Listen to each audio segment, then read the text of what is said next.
Hello दोस्तों, अस्सलाम वालेकुम। जैसे कि मैं आपका भाई आसिफ अली, आप ये मेरा चैनल देख रहे हैं सिंधी न्यूज़ स्टार के नाम से। तो दोस्तों, सबसे पहले छोटी सी रिक्वेस्ट होती है कि मेरे इस वीडियो को, मेरे इस पैगाम को, मेरे इस लाइव को ज़्यादा से ज़्यादा शेयर करें, ताकि ये मेरा पैगाम, ये मेरा वीडियो, ये मेरा लाइव उस भगोड़ी बांदरी सीमा तक जाके पहुँचे। तो दोस्तों, मकसद के भगोड़ी बांदरी के हवाले से आज एक और नई बात सुनने में आ रही है। काफ़ी बातें नहीं थी, लेकिन एक मकसद के ये बात सुनने में आ रही है। देखिए कि मैं इस बात को इधर रोकता हूँ। देखिए कि भगोड़ी बांदरी पहले बोल रही थी कि मैं प्रेग्नेंट हूँ, ठीक है ना, मुझे बच्चा होने वाला है।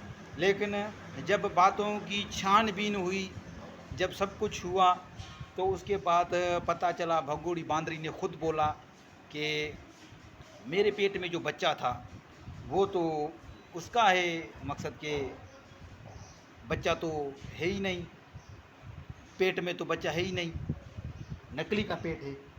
खुद बोल रही थी भगोड़ी बांदरी। तो मकसद के ये हर वक्त ये झूठ बोलती रहती है। इधर ये बच्चे का झूठ इसका पकड़ लो, ये झूठ इसका कामयाब हो जाता है। जो इसके साथ वो, जिसके दांत नहीं है, भाभी भाभी करती रहती है, एक सीमा के साथ जो रहती है, इसकी देवर रानी है वो, उसके साथ तब ये रहती थी। तो मकसद उसको भी पेट में बच्चा था, लेकिन उसका बच्चा ये अपने नाम करने वाली थी। उसको उसने कुछ पैसा वगैरह खिलाया था, जो यूट्यूब से अर्निंग वगैरह की थी, जो इसको सैलरी आई थी। तो लेकिन ये सब जो आप हमने जो मिलके इसको जो तमाचा जो मारा था, उससे इसको नतीजा मिला था। क्योंकि हमने सब ने हैदर भाई का बिल्कुल दिल से साथ दिया। भारत से बिल्कुल बहुत ज़्यादा साथ मिला। इतने भारत के यूट्यूबर थे जिन्होंने हैदर भाई का बिल्कुल दिल से साथ दिया, गुलाम हैदर का। और इस सीमा भगोड़ी बांदरी को, इसको बिल्कुल करके दिखाया कि बांदरी तू अभी कुछ भी नहीं कर सकेगी, चाहे क्या भी हो जाए। लेकिन गुलाम हैदर जो है वो राह हक पर है, वो सच पर है, तू उसे पागल नहीं बना सकेगी। तो इस वजह से जब लोगों ने, जो भी गुलाम हैदर के जो भी सपोर्टर थे, जो भी यूट्यूबर थे, भारत के, पाकिस्तान के, जिधर के भी थे, जनता थी, उन्होंने जब इसको डंडा दिया गांड में, तो मकसद के फिर जो है ये इसका जो नकली का जो पेट है वो ज़ाहिर हो गया। तब पता चल गया कि ये पेट इसका नकली है। ऐसे पता नहीं, इस प्रकार के पता नहीं कितने जो है झूठ ये बोलती रही सीमा भगोड़ी बांदरी। पता नहीं कितने झूठ है, एक झूठ को छुपाने के लिए 10 झूठ बोल लेती है भगोड़ी बांदरी। तो इस हिसाब से इसने ये भी झूठ बोला था। तो मेरे कहने का मकसद और मतलब ये है कि सीमा भगोड़ी बांदरी को इतना मकसद के हालात, तंगी हो गए हैं, कुशादगा हो गए हैं, फिर भी इसको उधर भारत से नहीं निकाला गया। फिर भी उसको उधर की नागरिकता दे दी गई, उसको रानी बना के रख दिया गया। लेकिन ग़ुलाम हैदर के बच्चे जो इतने अधिक समय से बाप से दूर ज़िंदगी बसर कर रहे हैं, गुजार रहे हैं, इतना दूर हैं अपने बाप से, उन बेचारों का कोई भी किसी को ख्याल नहीं। जनता ने बिल्कुल आवाज़ उठाया, दिल से सपोर्ट की, भारतीय जनता ने, पाकिस्तानी जनता ने। लेकिन भारत की जो सरकार है, उन्होंने सपोर्ट दिल से नहीं किया, भारत की सरकार ने। क्योंकि सरकार ने एपी सिंह दगड़ दल्ले को पीछे लगा दिया दलाली करने के लिए, और वो बिल्कुल ही सपोर्ट करने लग गया इस भगोड़ी बांदरी सीमा की। ये एपी सिंह दगड़ दल्ले की अभी तक भी सीमा भगोड़ी बांदरी रातें रंगीन कर रही है, और ये रंगीन रातें करती ही आएगी, क्योंकि इससे उसको काफ़ी ज़्यादा फ़ायदा मिल रहा है इस भगोड़ी बांदरी को। तो इस हिसाब से ये मकसद के सीमा बांदरी जो है अपने इस एपी सिंह दगड़ दल्ले को मकसद के दिन में भैया, रात में इसका सैया, उसके साथ ये रातें रंगीन कर रही है। क्योंकि इसको जो है ना लालच एक दिया हुआ है इस सीमा बांदरी ने।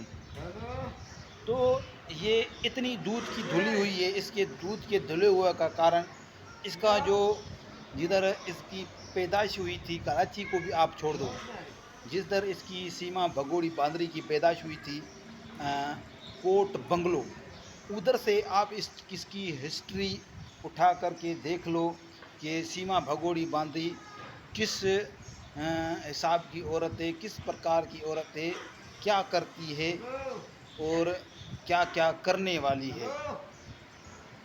और ये मैंने कल भी एक वीडियो में बताया था, जो मैंने वीडियो अपने यूट्यूब पे अपलोड कर दिया, आप उधर जाके देख सकते हैं कि ये जो है भगोड़ी बांदरी, ये इश्क प्यार का चक्कर कुछ भी नहीं है।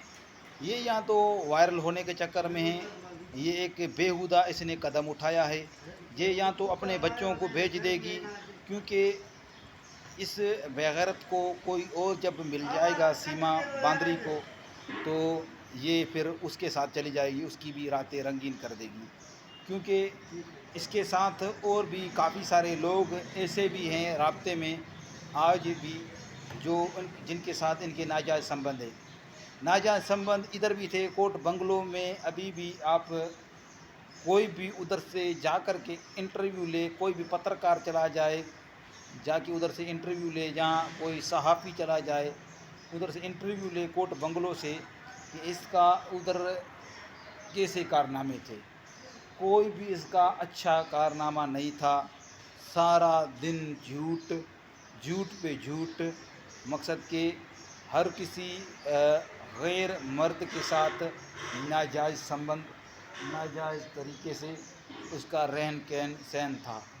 तो जब गांव का माहौल था तो गांव में ऐसा कोई बंदा नया कोई आ भी नहीं सकता था, तो इस हिसाब से इसने मकसद के ऐसा कदम उठाया कि भाई मैं चली जाऊं ऐसे किसी शहर में जिधर मेरे को अय्याशी करने का बड़ा एक मौका मिल जाए।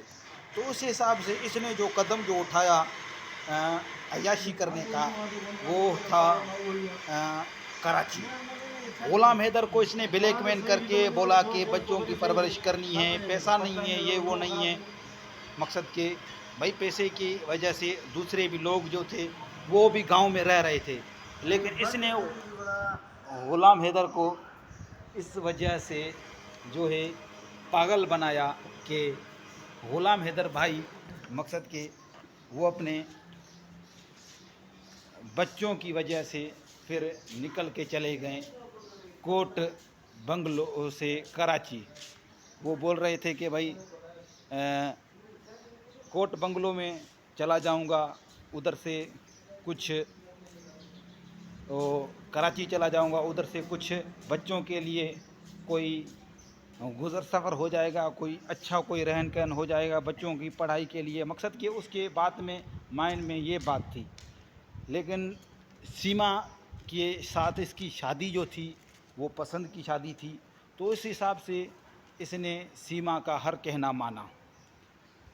तो ये उसके बाद चला आया गुलाम हैदर भाई कराची में आने के बाद उधर फिर बेचारा काफ़ी मजदूरी करता रहा।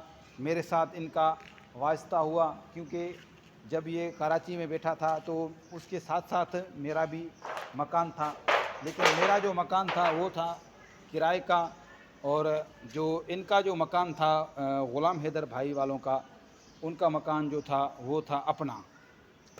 तो इन्होंने अपना मकान ख़रीद करके उधर रहने लग गए, और उसके बाद थोड़ा अरसा कमाने के बाद गुलाम हैदर भाई मकसद के शार्ट में आपको बता रहा हूँ कि चले गए सऊदीया कमाने के लिए। उधर अपने बच्चों के लिए रोज़ी रोटी करते रहे, गुज़र सफ़र करते रहे, लेकिन इसके दिलो दिमाग में, इस बांदरी के दिलो दिमाग में कुछ और ही बात थी।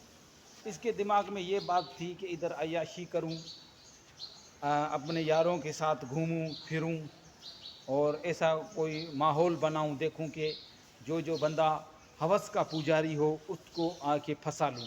ये भगोड़ी बांदरी के जहन में था।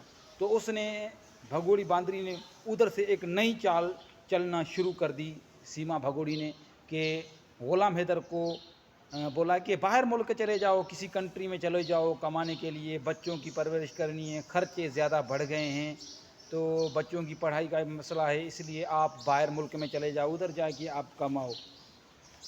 तो ग़ुलाम हैदर भाई को बेचारे उसको तो अपने बच्चों का तो लाचार था एक, तो उस हिसाब से इसने ग़ुलाम हैदर ने बोला कि भाई सही है, मैं चला जाता हूँ अपने बच्चों की परवरिश करने के लिए बाहर मुल्क में, उधर से कुछ पैसा कमाऊँगा, उसके बाद जो है मकसद के बच्चों की पढ़ाई का गुज़र सफ़र कुछ अच्छा चल जाएगा। बच्चे पढ़ते तो वैसे भी थे, लेकिन ग़ुलाम हैदर जो है बाप तो बाप है ना, वो तो अपने बच्चों के लिए कुछ तो सोचेगा ना। तो उस हिसाब से उसने ऐसा कदम उठाया, फिर वो बाहर मुल्क चले गए। बाहर मुल्क चले जाने के बाद इसको अच्छे खासे पैसे भेजते रहे ग़ुलाम हैदर सीमा भगोड़ी बांदरी को, लेकिन इसने पैसे बच्चों के ऊपर ख़र्च नहीं किए, इसने सिर्फ़ और सिर्फ पैसे खर्च किए अपनी अय्याशी के लिए। भगोड़ी बांदरी ने सिर्फ़ और सिर्फ अय्याशी करती रही, क्योंकि इसको अय्याशी करने के लिए और कोई शहर नहीं मिल रहा था, तो इसलिए ये कराची के शहर में आ गई। उधर फिर इसने बड़े बड़े मूँछों वाले, कुछ लंबे कद वाले होटल वालों के साथ, रेस्टोरेंट वालों के साथ, कपड़ों वालों के साथ, लकड़ियों वालों के साथ, दर्जियों के साथ, पता नहीं कितने लोगों के साथ ताल्लुकात बना लिए। औरत अगर किसी से ताल्लुकात बनाती है तो मर्द शौक़ से उसका ताल्लुकात उसके साथ बढ़ाएगा, क्योंकि हर कोई बोलता है औरत के साथ मेरे ताल्लुकात हो, क्योंकि मेरी फिर रातें रंगीन हो। तो उस हिसाब से पाकिस्तान में भी इस प्रकार के कुछ लोग थे जिनके साथ इसके नाजायज़ ताल्लुकात थे। फिर इसके ताल्लुकात जो है नाजायज़ ताल्लुकात बढ़ते गए। बढ़ने के बाद जो है इस भगोड़ी बांदरी ने ज़्यादातर पैसे खर्च करती रही, जो है कि दूसरों के ऊपर, उन यारों के ऊपर खर्च करती रही। इसने ग़ुलाम हैदर को जो है बोला कि हाँ और पैसे भेजो, और पैसे भेजो। वो बेचारा पैसे भेजता रहा, लेकिन ये यारों के साथ खर्च करती रही। इसने मोबाइल लिया मुझसे उधार का, ओप्पो का मोबाइल लिया था मुझसे 90,000 रुपये का, उसके उस दौर के हिसाब से। तो मकसद के फिर ये पबजी प्लेयर हो गई। पबजी खेलने के बाद ये एक और लड़के के साथ इसका भी नाजायज़ संबंध था, वो नेपाल का लड़का था, उसके साथ इसके नाजायज़ संबंध रहे। पाकिस्तान में भी ज़्यादातर नाजायज़ संबंध रहे। फिर ये पबजी पे ये पता नहीं कैसे इसके साथ चली गई। पहले भी एक मरतबा ये गई थी नेपाल के रास्ते से, इसके साथ लप्पू के साथ ये मिल के आई थी। उसने मकसद के देखा कि ये लप्पू जो है मेरे कहने में आ जाएगा, सड़ा हुआ आम, अब सही है इसको फंसा ले। तो उस हिसाब से इसने इसको फंसा लिया लप्पू को। लप्पू इसकी जाल में आ गया और इसने लप्पू को जो है अपना बदन दिखा दिया। ये फिर मस्त हो गया लप्पू भी। और उसके बाद AP सिंह दगड़दल्ला जो केस लड़ने के लिए आया, लेकिन बात कुछ और ही हो गई कि भाई ये भी जो है AP सिंह दगड़दल्ला वो भी एक हवस का पुजारी बन गया। किस्सा चलता रहा। फिर अचानक से जब पाकिस्तान में prime minister of Imran Khan की हुकूमत थी, उसकी सरकार थी इमरान ख़ान की, तो उस टाइम में जो है सीमा भगोड़ी बांदरी की ख़बरें अचानक चलने में आ गई। ग़ुलाम हैदर भाई मुझसे बात करते थे, लेकिन मैं कोई ऐसी बात बताता नहीं था कि भाई आपकी जो है बीवी जो है सीमा के नाजायज़ ताल्लुकात है, लोग आपके घर में नए नए लोग आते हैं या क्या। मैं ऐसी कोई बात बताता नहीं था, क्योंकि मेरे जहन में ये था कि भाई बेचारा वो बाहर मुल्क में कमा रहा है, उसको कोई ऐसी बात बताऊंगा वो बेचारा अपना काम काज छोड़ के चला आएगा, बहुत परेशान हो जाएगा, क्योंकि मैं खुद बच्चों वाला हूँ। इस हिसाब से मैं ऐसी कोई बात बताता नहीं था। तो मैंने उसको कोई भी ऐसा मकसद के परेशान करने वाला कोई भी मैसेज नहीं दिया, देखता था सब कुछ लेकिन बताता नहीं था। तो इस हिसाब से किस्सा चलता रहा। तो ये जो है सीमा भगोड़ी बांदरी, उसके बाद ये फुर हो गई भाई, ये चली गई बाहर मुल्क। फिर सोशल मीडिया के ज़रिए यूट्यूब पे, इंस्टाग्राम पे, टिकटॉक पे, हाँ मकसद के फेसबुक पे, हर चीज़ पे जो है इसके चर्चित होने लगी सीमा भगोड़ी की। भाई सीमा आ गई है इंडिया, पाकिस्तान से सीमा आई है इंडिया में, सचिन नामी लड़के के साथ प्यार के मकसद के इस विवाह में आ गई है। तो ऐसी बातें चलने में आ गई। फिर उसके बाद मकसद के ग़ुलाम हैदर भाई ने बोला कि हाँ भाई आसिफ अली भाई, उसने मुझको कॉल किया कि भाई आपने मुझे बताया क्यों नहीं। तो मैंने उसको ग़ुलाम हैदर भाई को बोला कि मैं भाई आपको कैसे बताऊं कि मैंने जो मकसद की अभी मैंने बात की है, मैंने बोला कि मैंने सही नहीं समझा, आप परेशान हो जाते, तो इस वजह से मैंने आपको ऐसी कोई बातें बताई नहीं। लेकिन सीमा भगोड़ी बांदरी जो है, इधर बहुत सारे लोग आते थे, फिर मैंने सारी बातें सच्ची कर दी भाई। काफ़ी सारे लोग आते थे, कोई कभी नया लोग, कभी कोई, कभी कोई, कभी कोई, काफ़ी सारे लोग आते थे। तो इस हिसाब से मैंने कोई आपको ऐसी बात नहीं बताई। और फिर वो मुझसे नाराज़ हो गए। ग़ुलाम हैदर भाई बोला, भाई आसिफ अली भाई, आपसे मुझे ये उम्मीद नहीं थी, मेरा घर पूरा उजड़ गया, मेरा घर इसने बेच दिया और आपने मुझे बताया तक नहीं। बातें इंडिया तक चली गई हैं। इज़्ज़त वाले बंदे के लिए डूब के मरने का मकाम होता है। तो बेचारा रो रहा था, मेरे बच्चे भी चले गए। तो मैंने बोला अब भाई क्या कर सकते हैं, मैं आपकी सपोर्ट कर सकता हूँ। तो अभी तक ग़ुलाम हैदर भाई की अगर मैं ये वीडियो बना रहा हूँ, तो ग़ुलाम हैदर भाई से मेरा ये वादा है कि भाई मैं आपकी सपोर्ट करता रहूँगा, आपके बच्चों के लिए हक़ की आवाज़ उठाता रहूँगा, इस सीमा भगोड़ी बांदरी को बोलता रहूँगा। इंशाअल्लाह ताला मैं अपनी कोशिश करके आपके बच्चे ज़रूर लौटवाऊँगा। ये मैंने ग़ुलाम हैदर भाई से ये वादा किया था। अभी तक ये मकसद के बच्चे वापस ग़ुलाम हैदर के नहीं आए हैं।